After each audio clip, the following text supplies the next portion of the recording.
물행도 사라지다. 4월 8일의 왁자한 축제가 끝나고 안거의 일종을 재촉하는 사문들의 행보가 절로 바빠질 즈음이었다. 밤새 비가 내렸다. 새벽녘까지 빗줄기에 흠씬 시달린 땅은 축축이 젖은 채 서늘한 기운을 뿜어냈다. 대기는 가시지 않은 물방울이 잔혼으로 휘품하고 코가 아프도록 쌓였다. 청명하게 닦인 하늘은 먼 곳으로부터 날로 우뚝우뚝 다가오는 초록의 행진을 감춤없이 드러내고 있었다.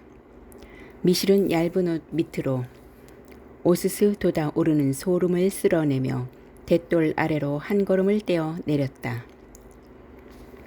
가볍게 다물어진 입술이 절로 열렸다. 땅과 하늘과 그 사이를 가득 메운 초록이 뿜어내는 신선하고 깨끗한 기운이 몸과 마음을 두드렸다. 시련기 같은 입김이 메추로만 입술 사이로 새어 나왔다. 바야호로 열매가 맺히는 계절이다. 지푸른 잎과 실팍해진 가지 사이로 불구름하게 익어가는 버찌와 물행두가 마음을 희롱하듯 간지렸다. 다가가는 발걸음이 조심스럽다. 행여 젖을세라 옷자락을 걷어 올리고 희고 가는 팔뚝이 불뚝 드러났다. 부드러운 옷자락이 매끄러운 팔을 타고 흘러내렸다. 발갛고 맑은 그것들, 아직 무르익어 이울지 않은 열매들은 사정없이 조여 팽팽했다. 세계가 전부 그 작은 알에 맺힌 듯 고요하고도 옹골찼다. 미실은 엄지와 검지를 조심스럽게 내밀어 그중 가장 잘 익은 하나를 땄다. 입속에 절로 희고 향기로운 침이 돌았다. 세상의 모든 걸 맛보렴. 만져보고 맡아보고 머뭇대지 말고 아가 깨물어 터트리길 두려워하지 말고. 낮고 축축한 욱진의 목소리가 귓가에서 속살거리는 듯하다. 어린 미실에게 세상의 전부를 가르친 그녀. 처음이자 끝이고 부드럽고도 완고하며 깊고도 높아 그 온대와 가는 발을 헤아릴 수 없는 지고의 세계를 가르치는데 그녀만큼 훌륭한 여스승은 없었다. 물론 스승이기 이전에 옥진은 미실의 어머니인 묘도를 낳은 외할머니였다. 하지만 그들은 스승과 제자, 조모와 손녀의 관계를 떠나 더 높은 곳으로부터 맺어진 사이였다. 손을 뻗어 마음대로 매듭을 풀거나 엮을 수 없는 그 높은 곳의 이름만은 옥진이 불어 가르쳐 이르지 않았다. 그것은 미실이 스스로 깨달아야 할 몫이었다. 미실은 앞니로 살며시 앵두를 깨물었다. 야릇한 순간이 삽시간에 터졌다. 달고도 새큼한 맛이 혀 끝에서 입안 가득 붉게 번졌다. 도톰하니 알맞게 솟은 이마가 살짝 찡그려졌다. 미실은 눈을 감은 채 입을 오물거리며 맛과 향기를 탐닉했다. 잠시 후 미실의 눈꺼풀이 반짝 띄었다. 닫혔다 열린 두 눈 속에는 장난기, 호기심, 무료함 따위가 어지러니 뒤엉켜 있었다. 미실은 거침없이 손을 뻗어 나뭇가지를 휘어잡았다. 늘어져라 열매를 매달고 만삭의 느긋함을 즐기던 앵두나무가 부리의 습격에 놀라 몸을 떨며 후두둑 후둑 물방울을 흩뿌렸다. 비단 옷자락이 젖었다. 서늘한 물기가 팔뚝을 타고 흘러 은밀히 접힌 겨드랑이를 파고들었다. 그럼에도 미실은 주저하거나 멈칫대지 않았다. 곧장 비어있는 나머지 한 손을 들어 가지를 위에서 아래로 훑어 내렸다. 왁살스러운 손놀림에 나무는 몸을 뒤틀다가 우직근 단발마의 비명을 내지르곤 이내 잠잠해졌다. 미실이 굳게 움켜진 소나기를 천천히 폈다. 그 속에 붉은 알들이 보석처럼 가득 빛나고 있었다. 진뭉개져 터진 것도 있었고 얼결에 봉변당한 찢어진 이파리도 흙간 섞여 있었다. 하지만 미실은 아랑곳 없이 곧장 움켜잡은 것들을 입으로 가져갔다. 붉은 세계가 입속에서 순차 없이 우두둑 뭉클 터졌다. 미실이 불현듯 호로로 깔깔 우는 듯 웃었다. 웃음 끝에 기갈이라도 든 것처럼 가지를 휘어잡은 채 한동안 사나운 기세로 앵두를 훑어 먹었다. 배는 고프지 않았다. 목도 마르지 않았다. 하지만 까닭 모를 갈증과 허기가 포획한 먹이를 앞에 둔 맹수처럼 미실을 멈추지 못하게 부추겼다. 천지를 안고 일렁이는 봄 햇살은 미실의 방자하고 거침없는 행동에 숨이라도 죽인 듯 괴게했다. 옥진의 목소리는 귀를 타고 흘러내린 부드러운 잡은치를 흔드는 바람 속에서도 속삭였다. 넌 누구와도 같지 않아, 미실. 넌 세상에 단 하나뿐인 너야. 중국의 여씨가 쓴 책에서 옛날 이야기를 읽었다. 아득한 과거의 한 시절에 친척과 형제, 남편과 아내, 남자와 여자가 구별 없이 윗사람과 아랫사람, 어른과 어린아이가 도리도 없이 서로 얽혀 살았던 때가 있었다. 물론 그들은 다스리는 임금조차 있을 리 없었다. 다만 어미가 있음을 알되 아비가 있음은 몰랐으니 미실은 그 부분을 다시 한번 속으로 중얼거렸다. 어쩌면 얘기의 첫 장 공례편에 눌러박혀 쓰인 잠언과 모순된 이야기다. 얘기에서 말하길 금수는 아비와 자식이 암컷을 함께 하지만 인간은 그럴 수 없다 하였다. 하지만 도리어 구별과 도리가 없던 그때에 위대한 성인과 현자와 영웅이 하늘의 가문과 신령의 도움으로 잉태되어 세상에 나왔음에야. 나는 어디에서 왔나요? 언젠가 미실은 아이다운 눈망울을 굴리며 옥진에게 물었다. 옥진은 향분을 바르고 머리를 빗으며 몸 치장에 한창이었다. 흠없이 온전히 아름다운 미녀가 치장하는 모습처럼 농염한 것은 다시 없었다. 짐짓 권태를 가장한 그것은 자만이고 오만이면서도 긴장 어린 매혹이었다. 풀어헤친 옥진의 머리는 한여름의 숲처럼 검고 풍성했다. 울창한 수풀을 무심히 지나는 달림 같은 금빛이 옥진의 머릿결 사이에서 교교히 반짝이다 사라지곤 하였다. 기린이 널 보내주었지. 용의 머리와 사자의 몸을 하고 착한 일을 많이 한 집을 골라 아이를 보내는 기린이 널 낙타에 태워 우리에게 보내주었단다. 나는 어디에서 왔나요? 그 후로 얼마인가 지나 미실이 좀 더 컸을 때 다시 옥진에게 물었다. 중년에 접어든 옥진은 만원의 동산에 사는 항아처럼 여전히 우아하고 눈부셨다. 옥진은 동경과 선망의 눈빛을 반짝이는 미실을 향해 웃으며 대답하였다. 관음보살님이 너를 우리 곁에 보내주셨지. 관음보살님의 자비로 아이가 생겨나 중생이 기쁨으로 구제받을 수 있는 거란다. 미실이 더 이상 자기가 어디에서 왔는지를 묻지 않게 되었을 때 옥진은 마침내 미실이 세상에 난 내력을 말해 주었다. 이제 옥진의 머리에도 잔설이 내리고 머리 장식으로 꽂은 빛이 무겁고 헐거워 보였다.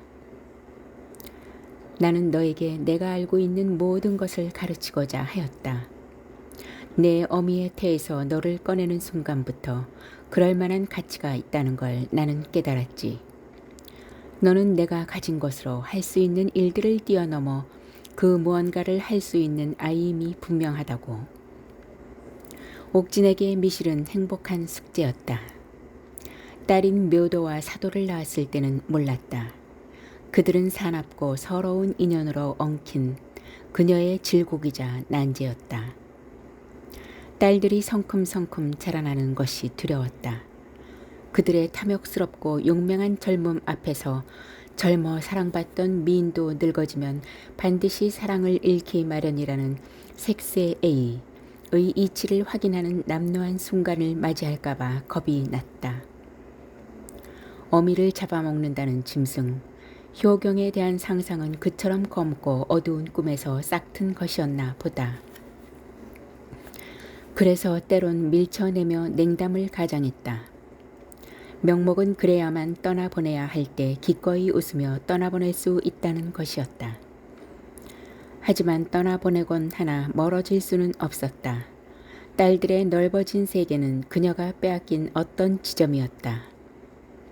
침범당하였기에 한층 욕심과 미련으로 안타까워지는 빛을 잃은 기억의 순간.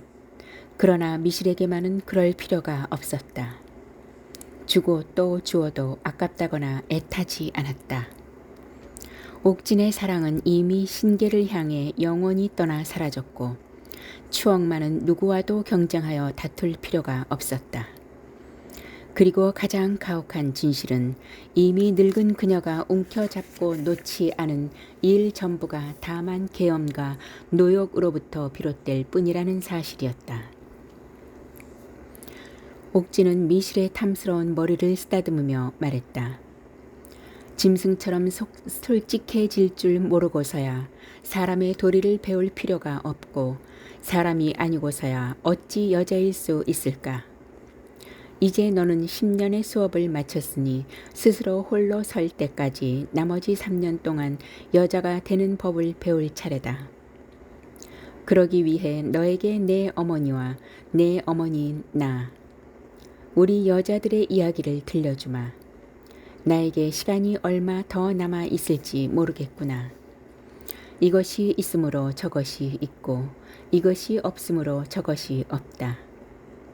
이것이 생김으로 저것이 생기고 이것이 없어짐으로 저것도 없어진다. 미실은 시막의 경전에서 읽은 그대로를 믿었다. 옥진이 있으므로 미실이 있고 옥진이 없어지면 미실도 없어지리라. 캄캄한 숲 한가운데서 길을 잃은 듯 두렵고 외로운 마음이 미실을 엄습했다. 하지만 미실은 울지 않으려고 입술을 세게 물었다. 싸한 아픔이 눈물의 통로를 가로막았다. 할머니는 미실이 우는 것을 보고파 하지 않을 것이다. 미실은 자기가 지어 보일 수 있는 가장 화사한 미소로 싱긋 웃으며 그녀는 본능적으로 그럴 때 자신이 얼마나 아름다운지 세상의 어떤 비밀도 그 앞에서 턱없이 무력해진다는 사실을 알고 있었다. 무슨 이야기든 좋아요. 나는 무엇이라도 두렵지 않아요. 둥글고 겹이진 옥진의 눈이 선계를 향해 있는 듯 더욱 매혹적이었던 이유는 기실 그녀의 부족감 때문이기도 했다. 옥진은 언제나 깨어있는 듯 졸고 자는 듯 깨어 있었다. 그녀의 잠은 항시 어지럽고 현란하여 신령은 꿈길 어기 어디쯤에서 반드시 그녀를 기다리다 몽조를 전해주고 사라지곤 하였다. 그녀는 이 같은 꿈의 예지를 강력히 신봉했다. 그날도 옥진은 침상에 기대어 졸다가 문득 꿈속에서 아련한 영상을 보았다. 오색의 영롱한 빛이 하늘을 향해 손짓하는 신수처럼 뻗치어 마침내 거대한 기둥을 이루었다. 옥진은 홀린 듯 빛의 기둥을 향해 다가갔다. 몸을 기대어 볼까, 더듬어 어루만질까 망설이는 사이 삽시간에 그녀의 몸이 빨려들어 빛의 기둥 가운데 갇혔다. 옥진은 순간 당황하여 허공을 더듬어 출구를 찾아냈지만 이내 그녀의 불안을 다독이는 듯한 다사로운 빛의 세례에 저항을 기력을 잃고 말았다. 기둥은 매끄럽고도 축축했다. 끝없이 떠도는 빛은 느끼고 깨닫지 못하는 사이 는개처럼 뽀얗게 옥진의 살갗을 적셨다. 탈출의 의지마저 잃은 옥진은 온몸에 맥이 풀려 그만 스르르 주저앉았다. 그때 멀리서 날카로운 한 점이 번쩍이더니 옥진을 향해 곧바로 돌진해 들었다. 그대로 부딪히면 나동그라질 것만 같았다. 하지만 생각과는 달리 옥진의 손은 어느새 자기의 옷고름을 풀어 젖히고 있었다. 가슴으로 그것을 받아들이려는 것이었다. 아픔을 감수할 만큼 놓치기 싫은 것이었다. 그 정체는 7빛깔의 깃털과 붉은 부리를 가진 아름다운 새 한 마리였다. 놀란 채 감탄하여 넋을 놓고 있는 사이 새는 옥진에 풀어 헤쳐진 가슴 사이를 뚫고 들어왔다. 가슴에 격렬한 통증이 일었다. 하지만 통증의 뒤라는 황홀하였다. 7빛깔의 야릇한 쾌감이 전신을 뒤흔드는 순간 옥진은 그만 잠에서 깨어났다. 머리가 어질어질하고 다리가 후들거리는 채로 옥진은 분주히 내실을 나섰다. 화창한 날이었다. 터져 나오는 박수 소리와 탄성이 이끄는 대로 옥진은 내정을 향해 날듯 뛰어갔다. 때마침 내정에서는 축구 놀이가 한창이었다. 부풀린 구가 살벌처럼 뛰어 올랐다. 버풍제는 가슴으로 그것을 받아 안전하게 발끝으로 흘러내렸다. 쟤는 거친 호흡을 조절하며 빠르게 구를 몰았다. 붉은 흙이 튀어 바짓가랭이를 붙들었다. 영실이 버티고 서 지키고 있는 구문까지는 한달음이었다. 키는 큰 쟤는 성큼성큼 다가가 한 발로 굳건히 땅을 디딘 채 온몸에 무게를 실어 구의 중심을 함께 차올랐다. 영실이 쓰러지면서 몸을 던져 막으려 했으나 튀어오른 구는 빈집을 비집고 간단히 빠져 굴러 나갔다. 태고루로 살아있는 한 도망치던 구는 영실의 구문 안에 이르러서야 더는 가지 못하고 멈추었다. 지켜보던 내성 사신들과 사자들의 박수와 환성이 드높아졌다. 제가 흡족한 웃음을 가득 머금고 흐른 땀을 닦으며 숨을 고를 때 옥진이 갑자기 다가가 손목을 잡았다. 저와 함께 가시옵소서. 어리둥절해진 제가 쳐다보노라니 옥진은 잠기운이 채 가시지 않아 간간질환한 눈매에 머리는 헝클어져 부스스한 모습으로 손목을 이끌며 채근하고 있었다. 제가 웃음을 날리며 옥진을 향해 물었다. 어디로, 무슨 일인가요? 좋은 꿈을 꾸었사옵니다. 지금 합을 이루면 반드시 귀한 아들을 낳을 것입니다. 함께하는 것이 옳습니다. 버풍제는 문득 곁에 서 있던 영실을 바라보았다. 그는 한때 아내였던 옥진을 낯선 듯 물끄러미 바라보고 있다가 제의 시선을 느끼고 황급히 수병을 들어 입으로 가져갔다. 목을 떼가 거칠게 요동치며 오르내렸다. 무슨 꿈이기에 이러는가. 칠색조를 보았습니다. 칠색조가 제 가슴으로 들어왔습니다. 옥진이 칭얼거리며 재촉하였다. 하지만 쟤는 고용해도 아랑곳 없이 빙긋이 웃으며 옥진이 이끄는 손목을 뿌리쳤다. 7가지 색이라 함은 청황, 적백, 혹의 5 정색의 간색이 섞인 것일 테고 새는 여자를 의미하니 내 꿈은 황자가 아닌 빈첩의 조짐이다. 여기 내 지아비가 있으니 그와 더불어 함께하라. 영실이 놀라 버풍제와 옥진을 번갈아 바라보았다. 옥진의 얼굴이 절로 와락 찌푸러졌다. 영실은 옥진이 황제의 총애를 받기 전에 혼인한 남편이었으나 몰래 약속으로 정해진 맺어진 사이라 부부의 도타운 정이 없었고 길몽으로 후사를 잉태하기엔 아무래도 옥진의 마음에 흡족하지 않았다. 그러나 쟤는 과연 살아있는 신으로 불릴 만큼 그 마음씀이 예사롭지 않아 곧 옥진의 마음을 읽고 그녀가 꺼리는 발을 살펴 어루만졌다. 내 지아비와 나는 일체다. 그러니 내 지아비와 합하여 아들을 낳는다면 나는 태자로 삼을 것이고 딸을 낳는다면 빈으로 삼을 것이다. 제 약속을 듣고서야 비로소 옥진의 얼굴이 활짝 펴졌다. 영실은 둔감하고 단순한 반면 의리와 도의를 무엇보다 중시하는 사내였다. 그는 단 한 번도 아내를 제에게 바쳤다는 사실 때문에 괴로워한 적이 없었다. 아내를 취한 이는 감히 경쟁하거나 도전할 수 없는 지엄한 황제였기 때문이다. 하지만 제의 명령으로 옥진과 함께 장막 안으로 들어가 사랑을 나눌 때 영신은 숨 막힐 듯 더욱 아름다워진 옥진의 안가슴에 얼굴을 묻고 아주 잠깐 눈물도 없이 울었다. 이미 남이 되어버린 아내의 입에서는 잃어버린 추억처럼 아련한 단내가 났다. 영실은 더 이상 옥진의 지아비가 아닌 채로 그녀의 지아비 노릇에 충실했다. 이에 잉태되어 낳은 아이가 묘도였다. 과연 제의 예언대로 아들이 아닌 딸을 낳았으니 모두들 제의 신령함이 예사롭지 아니하다 입을 모았다.